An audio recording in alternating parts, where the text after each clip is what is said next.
अदालगुरि ब्लकआवनो जुदि 11 crore बारा आरो सासे मानसियानो माने फेब्रुवारिनि 26 तारिखआवनो जुदि अर्डारखौ सासे मानसिनो 92टा स्किम होदों दीपक मुसाहारिनि नामाव अब्ला जोंनि बिटिसिआ मोनसे ब्लकखौ डेभेलपमेन्ट खालामनांगौ नामा बिथांमोना बे सरकारखौ मा धरनाव सालायनो नागिरदों बेखौ आं बुजिनो हायाखै दिनै सासे मानसिनो जुदि 92टा स्किम होयोब्ला माने 11 कौटिनि जुदि स्किम होयोब्ला दिनैनि तारिखआव जोंनि बिटिसिआ बोरै उन्नति जानो जिथु सरकार इउपिपिएल सरकार बिथांमोनखौ आं खावलायगोन जे नोंथांमोना बारा गिदिर गिदिर सिमां नुनानै नंखाय खोथा बुंनानै रायजो राजाखौ थगायबाय थानानै लाब गैया रियेलाव जायफोर नांग्रा बे बिटिसि ओनसोलनि जि फैदो बे फैसाखौ मोजां बेबहार खालाय लाब गैया साप्लाइआव कौटि माने साप्लाइ होनानै साप्लाइ फैसा थाखाखौ नस्थ' खालायनानै लाब गैया नंखायनो दिनैनि तारिखआव नुदों बे बिटिआर सुक्तिनि गेजेरजों खोथाफोरखौ नंखाय खोथा बुंनानै रायजो राजाफोरखौ फोसावबाय थानानै जेबो लाब गैया दाखालिनि सोंनायनि फिननायनि गेजेरजों रोखा जाबाय बिटिसिआ बिटिआर नङा बिटिआरआव जेबो गैया आरो बे बिटिआरनि नेमखान्थिनि गेजेरजों सालायजायाखै बे बिटिसिनि नेमखान्थिनि गेजेरजोंसो दिनै बिटिसिखौ सालायगासिनो दं बे रोखा जाबाय बे गावनो सिएम बिथाङानो प्रमद बर' बिथाङानो स्पष्ट खालायनानै होबाय आरो आङो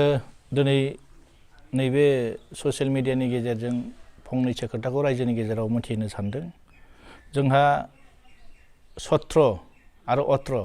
साननैनि हाबाफारि लानानै एसेमब्लि जानानै थांबाय बे एसेमब्लिनि गेजेराव जि बाथ्राफोरखौ दिनै रुलिं गभर्नमेन्टआव थानाय बिथांमोना जि बाथ्राखौ बुंदों बेखौ आं रायजो राजाफोरनि गेजेराव क्लियारिफिकेसन होनो सानदों मानोना जोङो दिनै बिथांमोनाव सोंदों जे बर्तमान बिटिआरनि सिस्टेमा मारै सोलिबाय थादों आरो बिटिसिनि गेजेरजों आरो बिटिआरनि गेजेरजों डिफारेन्सआ मा बेखौ जों सोंनानै बिथांमोननिफ्राय लादोंमोन जे बिटिआरनि नेमखान्थिनि गेजेरजों दिनै बिटिसिखौ दैदेनदों ना बिटिसिनि नेमखान्थिनि गेजेरजों दिनै जों दैदेनदों बेखौ जोङो सोंनायनि गेजेराव बिथांमोननिफ्राय फिननाय मोनबाय जे बिटिआरआ मोनसे कनस्टिटिउसनेलि नङा दा बिटिसिखौनो बिथांमोना दिनै बिटिआर होननानै बुंदों आरो बिनि दिनैनि जेसांनिखि बे जोंनि बिटिसिआ बे 6 सिडिउलनि गेजेरजोंनो दैदेनजागासिनो दङ नंखायनो जोंहा बे स्पष्ट जाबाय जे बे बिटिआरआ खुनु माने 6 सिडिउलनि प्रभिजननि गेजेरजों फैनाय नङा बे जास्ट मोनसे रायजो राजानि गेजेराव मोनसे बुंदों बिथांमोना दिनै बिटिआर मोनबाय होननानै खिन्थु बिटिआरआव खुनु मोनसे आयेनबो जानानै फैयाखै आरो बिटिआरनि गेजेरजों दिनै बिटिसिआ सालायजायाखै बियो बिटिसिनि गेजेरजोंनो सालायजादों आरो नंखायनो बेहाय जों स्पष्ट जाबाय आरो दिनै 16टा डिपार्टमेन्टनि खोथाखौ जों बुंदों दिनै बिटिसिनि चिफ बिथाङा बुंदों जे 16टा डिपार्टमेन्टखौ दिनै गथायाखै होननानै बुंदों दिनै जों नुदों जे बिथांमोना दिनै हाजारखि बुङाथों मानो दिनै बे 16टा डिपार्टमेन्टखौ डिसिखौ दिनै मनिटरिं खालायनो होदों होननानै बिथांमोना बुंदों दा मनिटरिं खालायहोनायनि गेजेरजों जों नुदों जे दिनैनि तारिखआव जोङो डिसिआ सोरनि कन्ट्रलाव डिसिआ जोंनि बिटिसिनि सिङाव नङा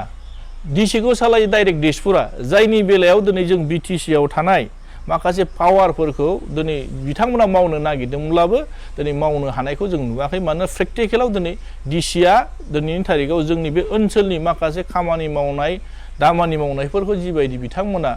माने डिसिनो होनाय लोगो लोगो जोंहा गोबां उसुबिदायाव गोलैदों नंखायनो दिनै नुदों जों मोनफानि उनाव मोनफा इरिगेसननि मोनफ्रोमबो साब डिभिजनखौ दिनै डाइरेक्ट स्टेटनिफ्राय सालायहरनो नागिरदों बेबायदि हिसाबै जों नुदों दिनै 16टा डिपार्टमेन्टखौबो दिनै डिसिनिफ्राय थांनाया रोखा बिथाङा बुंब्लाबो बेखौ दिनै पावार जिथु होबाय बिथांमोना पावारखौ बेबहारखौ खालायखागोन नंखायनो दिनै 16टा डिपार्टमेन्टआबो दिनै डिसिनि आखायाव थांनाय लोगो लोगो स्टेटआ इनडाइरेक्टलि बेखौ सालायदों होननानै जोंहा रोखा जाबाय आरो जों बेहाय बुंनो नागिरदों जे एनडिबिनि सेंग्राफोरनि खोथा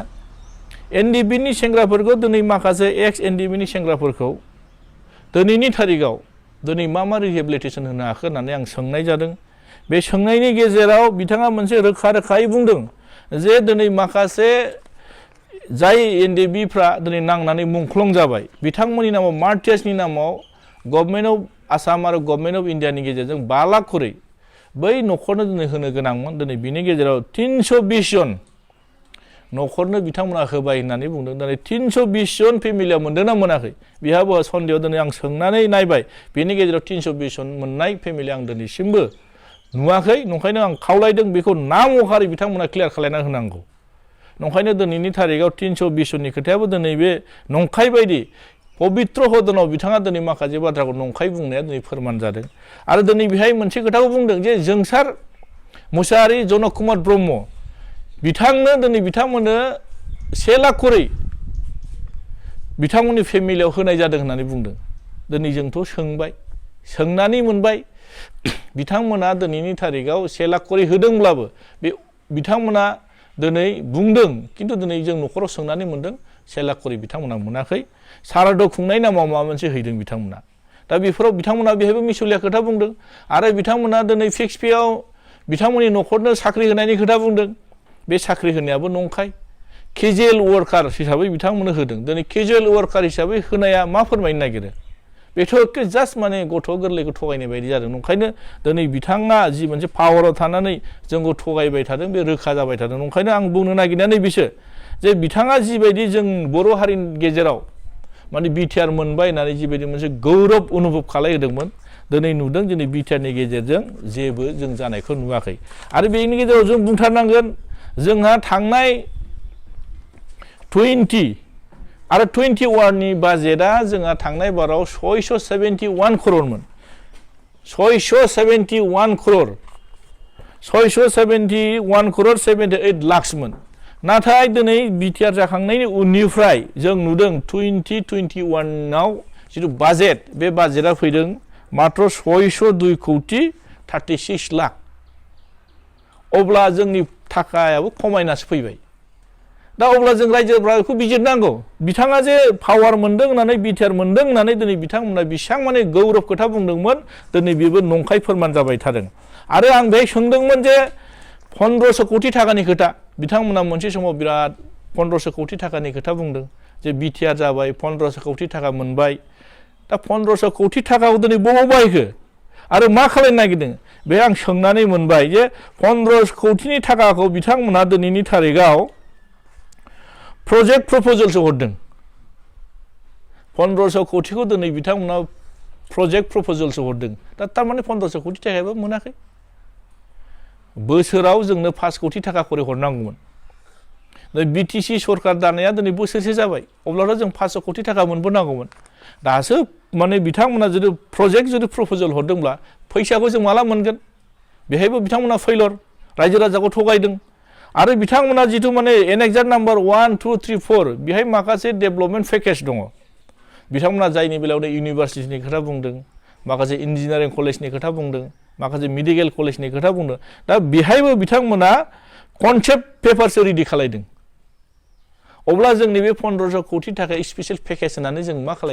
बोरै गौरब खालायनो हानो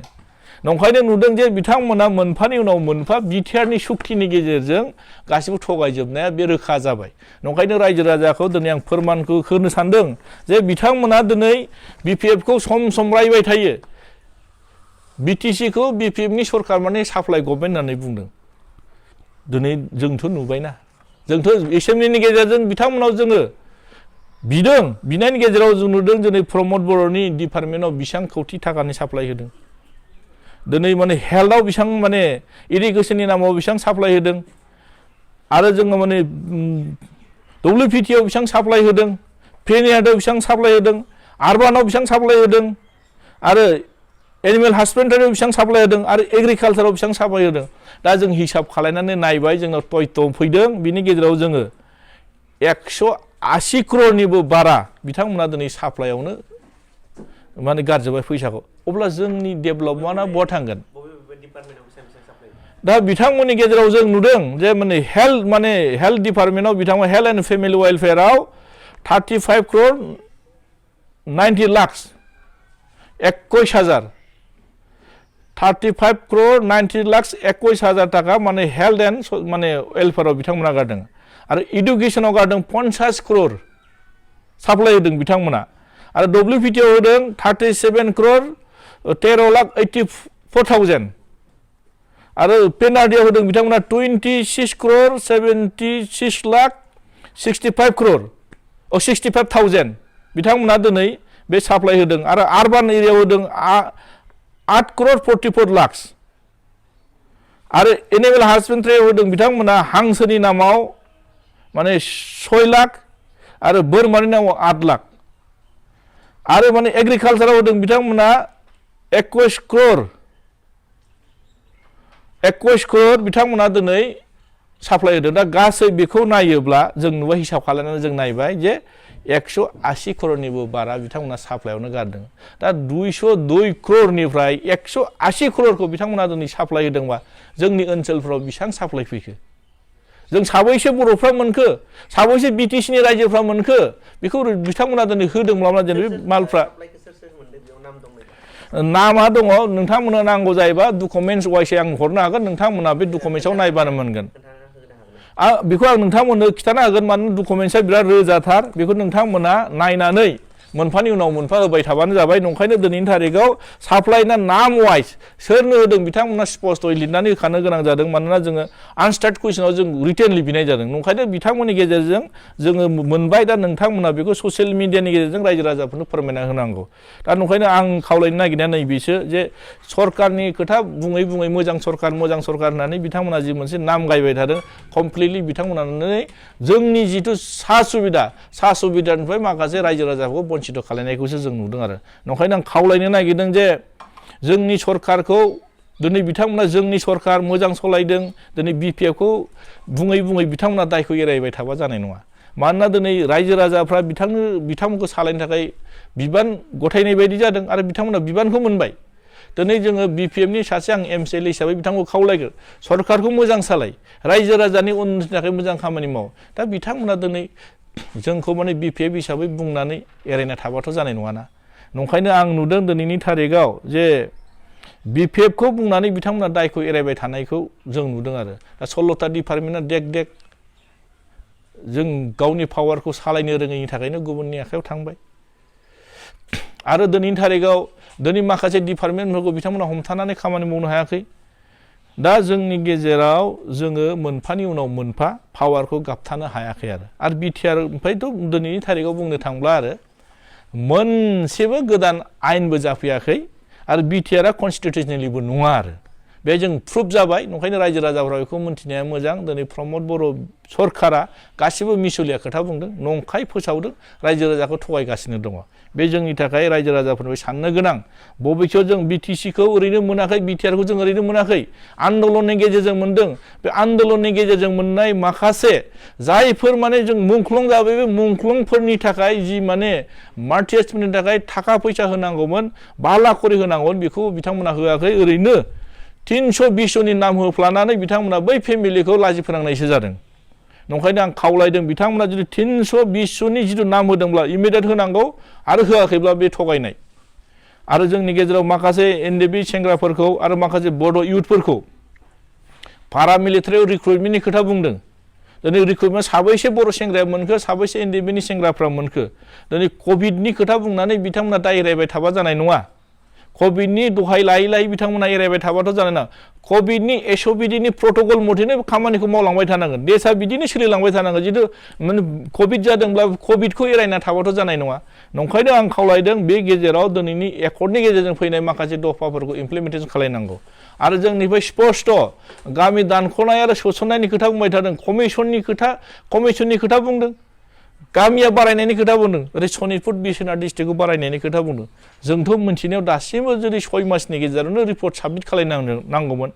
दिनै पिपि बर्मा बिथाङा दिनै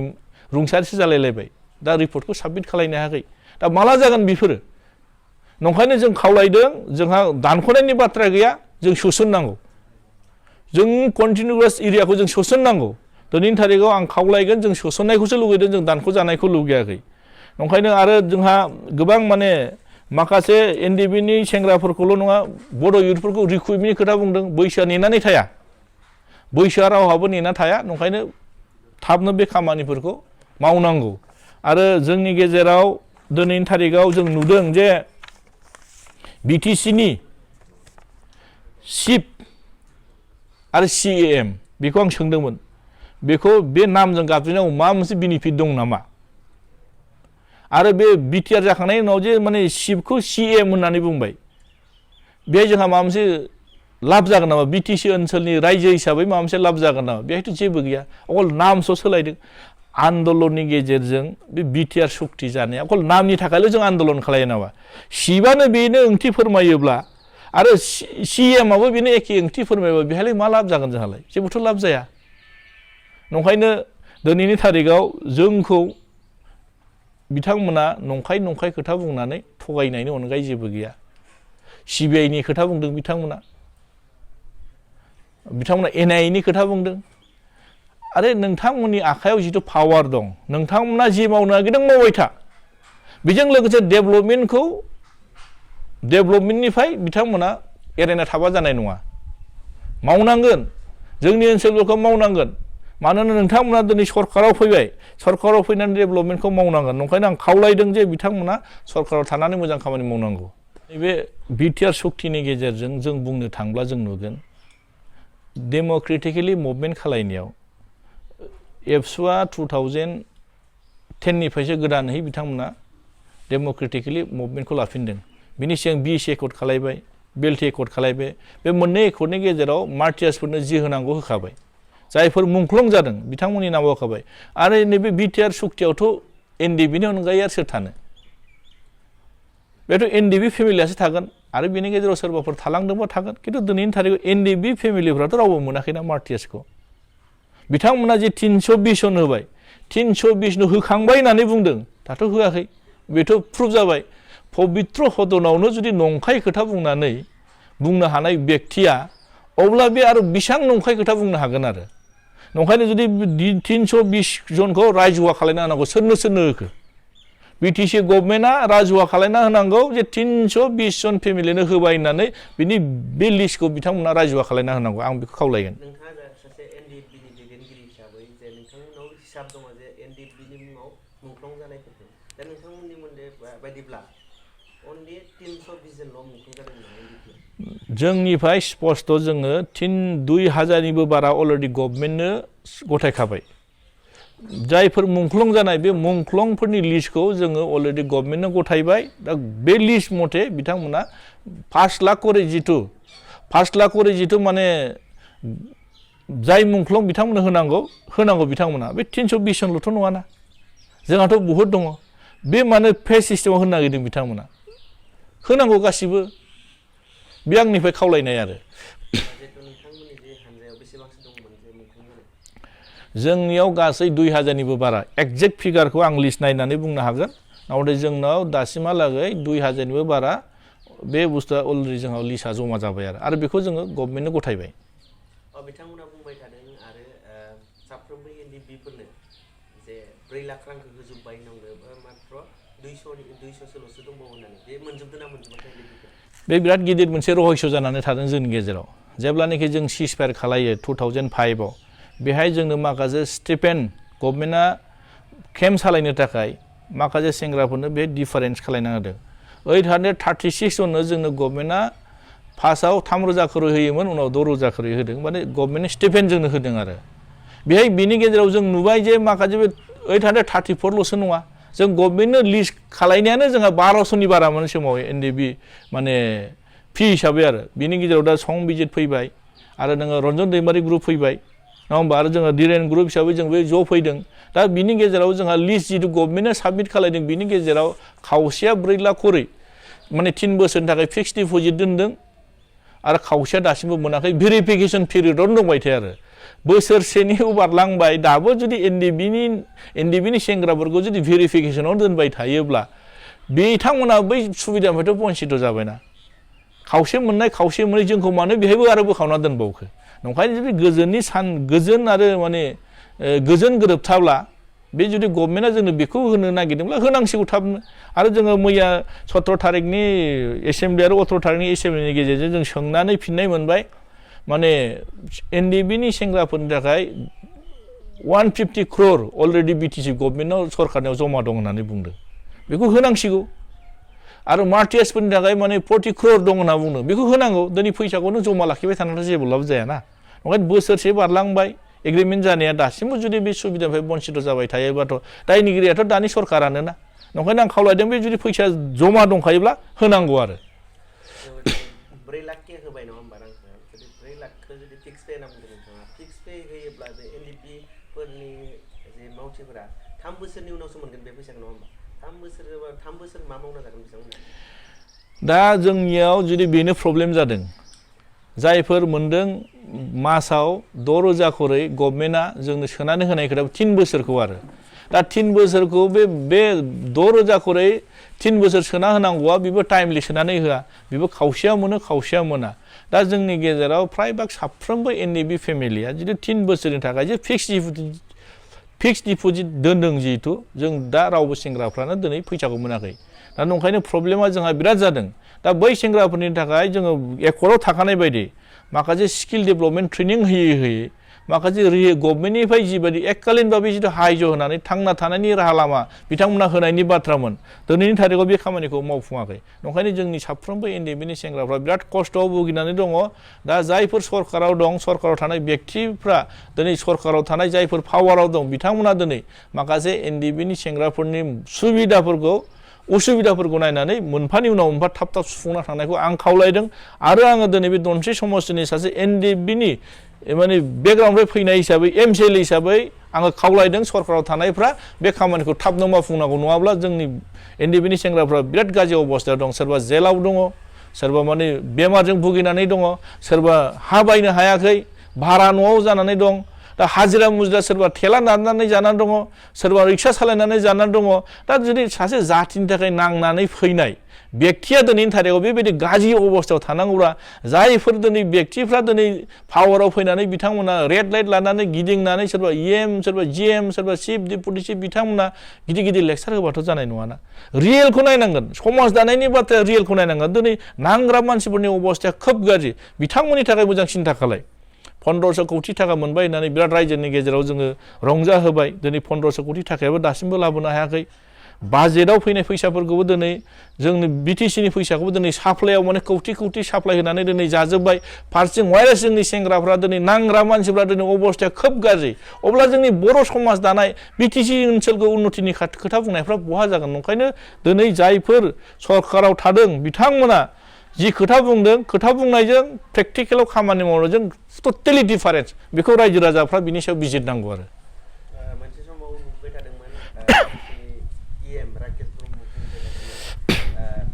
गावनि डिपार्टमेन्ट जे फिसारि एन्ड माबायाव सोरबा अमा फिसिनाय दाउ फिसिनाय गोबां होगोन 1000निबो बांसिन होगोन होनदों नाथाय दिनैनि दिनाव नुबाय मात्र 10 लाखल' स्किम 10 लाख स्किम बा 1000 मानसिनो बोरै बिराद लासिं हिंथ' जकरनिसो बाथ्रा जों राकेश ब्रह्म बिथांखौ आङो बिथांनि खोथाखौ बुंनोनो लाजिनाय बायदिसो मोनो माने सासे इएम जानानै बिथांनि माने भद्रताया थानांसिगौ दिनैनि थारिखआव नुदों बिराद हांसोनि खोथा बुंदों बोरमानि खोथा बुंदों दिनै जों नुदों बिथांनि दिनै रिपर्ट जिथु एसेम्बलिनि गेजेरजों जों बिदों दिनै हांसोनि नामाव बिथांमोना 2 लाख खरसा खालायदों साप्लाइ होदों साप्लाइयाबो हिसाब खालामना नायबानो जाबाय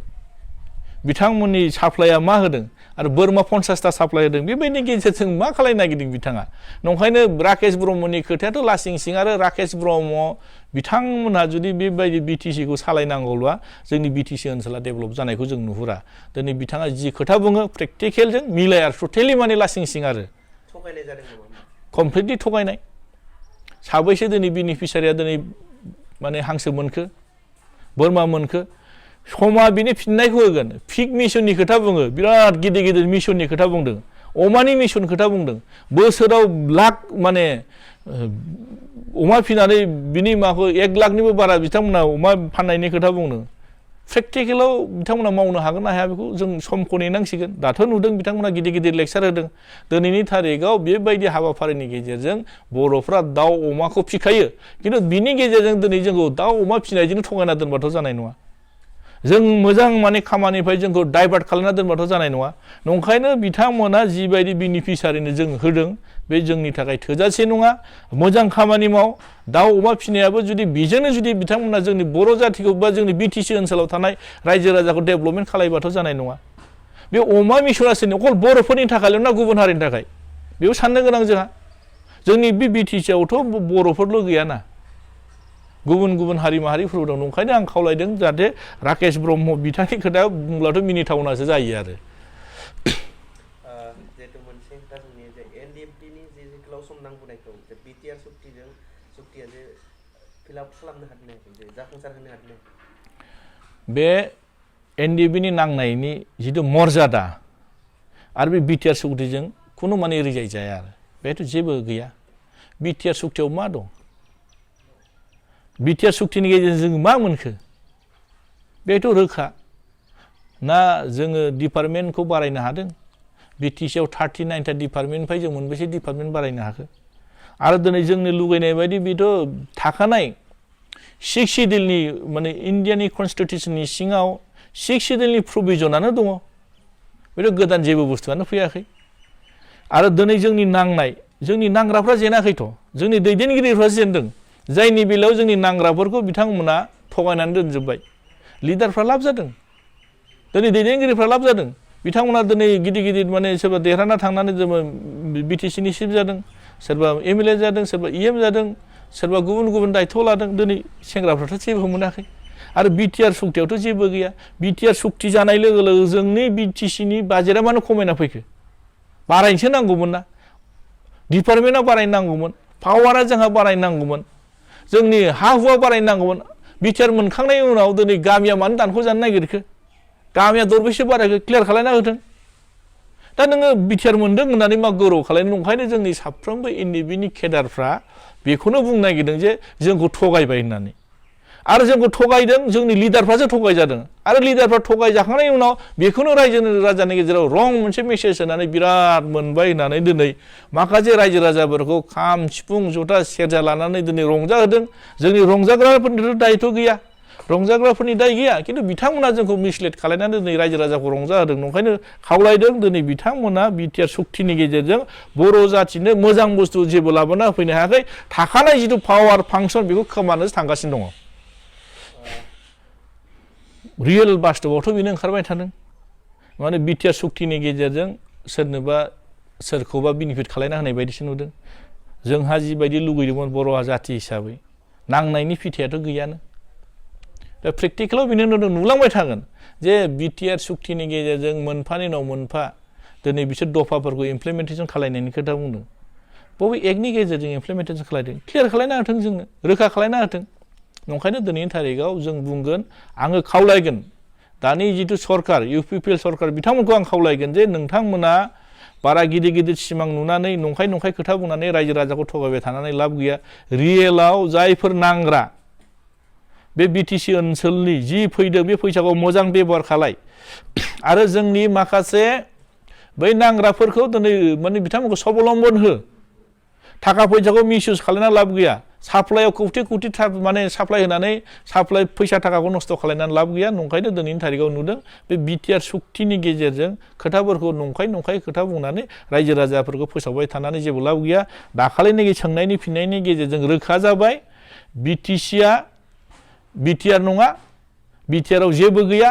आरो बे बिटिआरनि नेमखान्थिनि गेजेरजों सालायजायाखै बे बिटिसिनि नेमखान्थिनि गेजेरजोंसो दिनै बिटिसिखौ सालायगासिनो दं बे रोखा जाबाय बे गावनो सिएम बिथाङानो प्रमद बर' बिथाङानो स्पस्ट खालायनानै होबाय आरो अब्ला मोनसे बाथ्रा सोंनि जे बिटिसिआव बिथांमोना बुंबावदोंमोन मोनसे समाव जे साप्लाइनि टटेलि बन्द जागोन होननानै नाथाय दिनै जे बिथांमोना गोबां साप्लाइ होनायखौ नुनो मोनदों जुदि बेयो साप्लाइ होनायाव जाथिया बा बिटिसिनि हालामनि मानसिफ्रा माबाफोर लाब जादों नामा नङा साप्लाइनि खोथाखौथ' आं बुंला नैबे स्पस्ट नैबे बिथांमोननि माने अफिसारफ्रानो हरनाय अफिसनिफ्रायनो सौफैनाय सोर बेसेबां साप्लाइ होदों दिनै बिथांमोना बिपिएफखौ साप्लाइ गभर्नमेन्ट होननानै बुंबाय थायोमोन दिनै बिथांमोना सरकार सालायनाया खै मास जाखो हिसाब खालामना नायबाथ' बिथांमोननि सरकार सालायनाया दिनैनि थारिखआव माने बुंनो थांब्ला माने 10 माससो सोलिगासिनो दं बे 10 मासनि गेजेरजोंनो दिनैनि थारिखआव जों रोखा जाबाय जे बिनि गेजेराव जों गासै 180 करोड़निबो बारा दिनै बिथांमोना साप्लाइआवनो सेस खालायबाय फैसाखौ आरो दा अब्ला जोङो बिथांमोननि सरकार सालायनाया मोजां जादों ना गाज्रि जादों बेखौ रायजो राजाफ्रा बिनि फिननायखौ रायजो राजाफ्रा मोनगासिनो दंखायो साप्लाइआव माबाफोर लाब जादों नामा साप्लाइ होनाय साप्लाइआथ' लाब जायाखै जों मानो लाब जादों होनना बुंनो जोंना बेसेबां बुस्थु सफैनांगौ सफैयाखै आंनि समस्थियावनो दनस्रि समस्ति हिसाबैनो दिनै बे साप्लाइनि अंखिदार हिसाबै जोंनाव सफैयाखै जों जेराव गारनांगौ बेयाव गाराखै नंखायनो साप्लाइखौ सोर हरबायदि साप्लाइखौ मोनदों सोरबा गुवाहाटीनि मोनदों सोरबा गुबुन गुबुन जायगानि मोनदों साप्लायारफोर बिथांमोना दिनै माबा मोनसे थागोन जायनि बेलायाव साप्लाइखौ बांसिन गुरुत्व होदों बिथांमोना नंखायनो जोंहा साप्लाइजों जोंनि बिटिसिनि माने जि सिन्था धारना जों जि मावनो नागिरनाय बेहाय जों साक्सेस जानायखौ नुवा साप्लाइ कालसारा बन्द जानांगौ बे मोनसे समाव बिथांमोना इलेक्सन बिसायख'थि समाव बिथांमोना बुंबाय थायो बिपि एबा खुन्दुं कम्बल बायदिसिनानि थाखायसो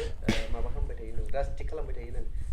बिथांमोननि नैबे दिनैनि दिनाव जि गोदान सरकार बिथांमोना साप्लाइ बेफोर खुन्दुं बायदिसिना साप्लाइ होनो हागोन दाथ' बेथ' ओंखारदोंना साप्लाइयावनो ओंखारदों बियो जे बिपिएफआ जि होदोंमोन बर' रायजो राजाफोरजों गुबुन गुबुन हारिफ्राबो जथेस्थ' बे साप्लाइखौ मोनदोंमोन खुन्दुं मोनदोंमोन मुस्रि मोनदोंमोन कम्बल मोनदोंमोन जि होदों जों मोनदों दिनै बिथांमोननि साप्लाइनि गेजेरजों साबैसे मानसिया मोनखो रावबोथ' मोनाखै दासिमहालागै मोनाखै साप्लाइखौसो होनानै देखायदों साइकेल बिथांमोना होदों दिनै साइकेलखौ रानलाबाय थादों साइकेलनि रेटजों दानि जिथु माने मार्केटनि रेट साइकेल बिथां होदोंब्लाबो रेटआथ' मिलाया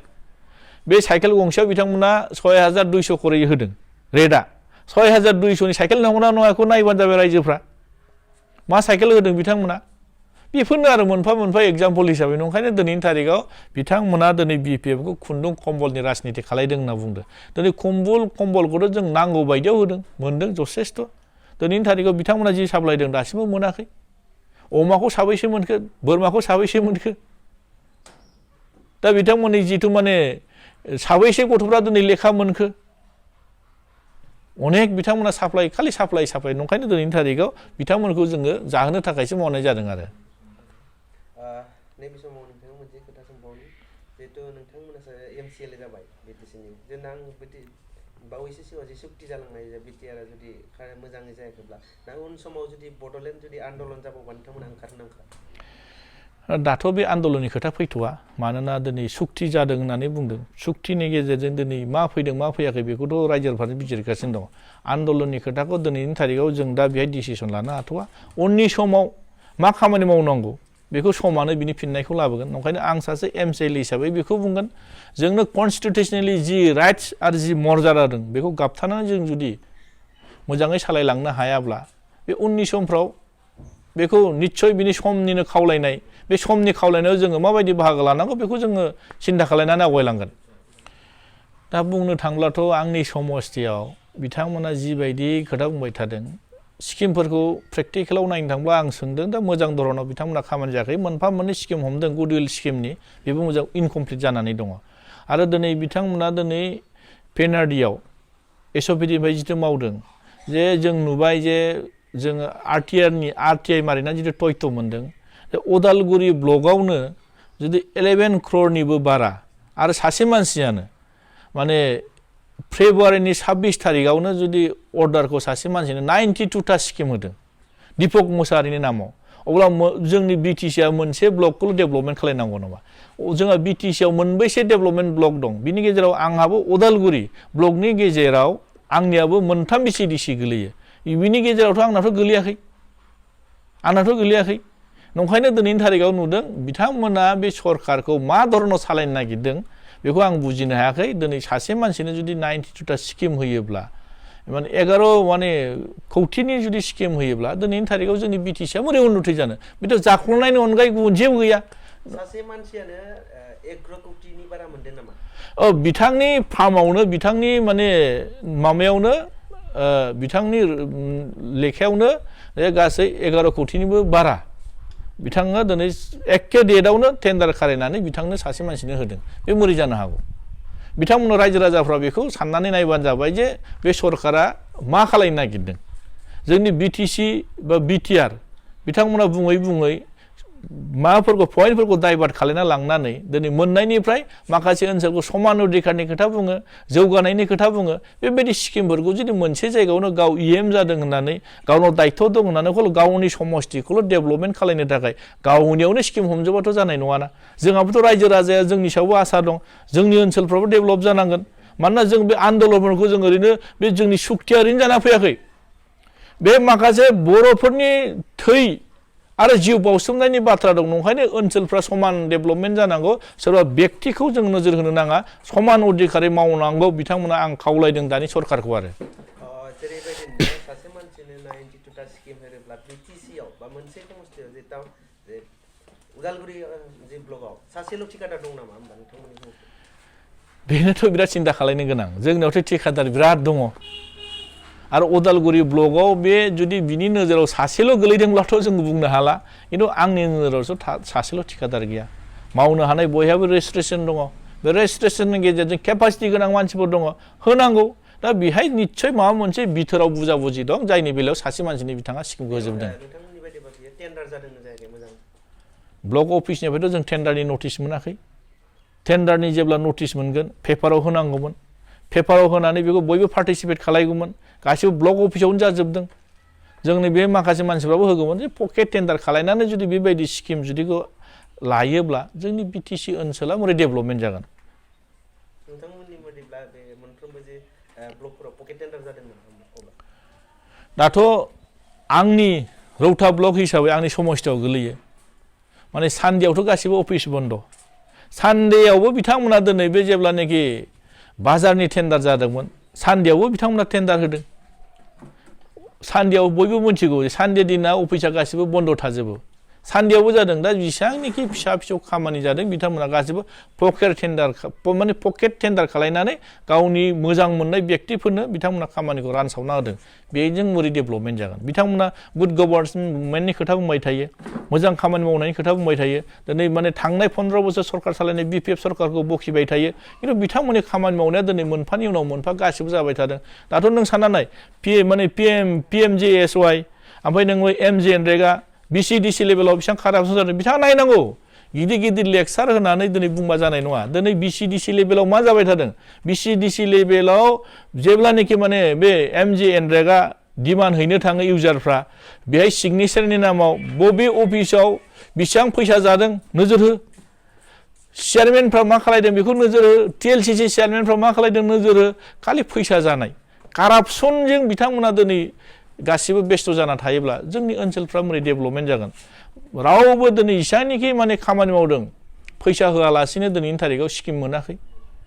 पार्सेन्टआ सोरबा 5% सोरबा 10% सोरबा 20% होनांदों खामानि लायै खामानि आरो बिसिडिसि लेभेलावबो कारापसन सोरबा न'नि नामाव फैसा होनांदों सोरबा स्किमनि नामाव फिसा मोनसे सिगनेचार नांगौब्लाबो बेहाय फैसा होनांदों दा जोंनि बिटिसिआ जुदि बिदि सोलियोब्ला बिथांमोना दिनै कारापसन फ्रिनि खोथा बुंदों गुड गभर्नमेन्टनि खोथा बुंदों दिनै प्रमद बर'आ गिदिर गिदिर लेक्सार होबाय थाबा जानाय नङा बिसिडिसिआ सोरनि आखायाव प्रमद बर'नि आखायाव बिथांमोनाथ' थगायदों बिसिडिसि लेभेलावबो इलेक्सन जानांगौमोन जेब्ला माने जोंनि बेहाय इलेक्सन जादों इलेक्सनाव बिथांमोना बुंदों जे बिसिडिसि लेभेलाव दिनै इलेक्सन जानांगौ होननानै बिथांमोना इलेक्सनबो फाथियाखै सेल्फ हेल्प ग्रुपनो दिनै 75 माने हाजार थाखा होगोन होननानै बुंदोंमोन साबैसेनो होनो हाखो बेबो गैया साख्रि होनायनि खोथा बुंदों बेबो गैया दिनै मोनफानि उनाव मोनफा साख्रि होनायनि सिस्टेमखौनो बिथांमोना बन्द खालायदों दाखालिसो सिएसबिखौ बिथांमोना गठन खालायदों बिल पास लाबोदों बेबो एक जायाखै बिलसो लाबोदों सिएसबि बर्डनि थाखाय बिथांमोना दाखालि बिल लाबोदों 17 तारिखनि एसेम्ब्लियाव बिथांमोना सिएसपि बर्डखौ दिनै खालायनांगौ होननानै दिनै एसेम्ब्लि थाखानाय माने सिएसपिखौ बिथांमोना माने गोदानै मोनसे बिल पास लाबोदों दिनै थांनानै गभर्नरनाव माला सिगनेचार होगोन गभर्नरा माला एक जाना फैगोन बेबो गिदिर खोथा नंखायनो दिनैनि तारिखआव जोंनि सिस्टेमानो दिनै बिथांमोना मोनफानि उनाव मोनफा गावनो सिस्टेमखौनो हमथानानै खामानि मावनो रोङैनि थाखायनो जोङो दिनै साख्रिनि खोथा बुंनो 4th ग्रेड 3rd ग्रेड दिनै बिटिसि ओनसोलाव सासेबो साख्रि सोनो हायाखै बिथांमोना दा अब्ला साफ्रोमबो लेखा गोरों सेंग्राफोरखौ लाइमोनफोरखौ साख्रि होनायनि खोथा बुंदों नंखायनो टटेलि बे गभर्नमेन्टआ फेलर बिथांमोना गभर्नमेन्टखौ सालायनो हायाखै आं खावलायदों बिथांमोना दिनै बोसोरसेल' थांदों 4 बोसोरखौ मोजां मावनांगौ बिथांमोना आंनिफ्राय खावलायनाय थाबाय आरो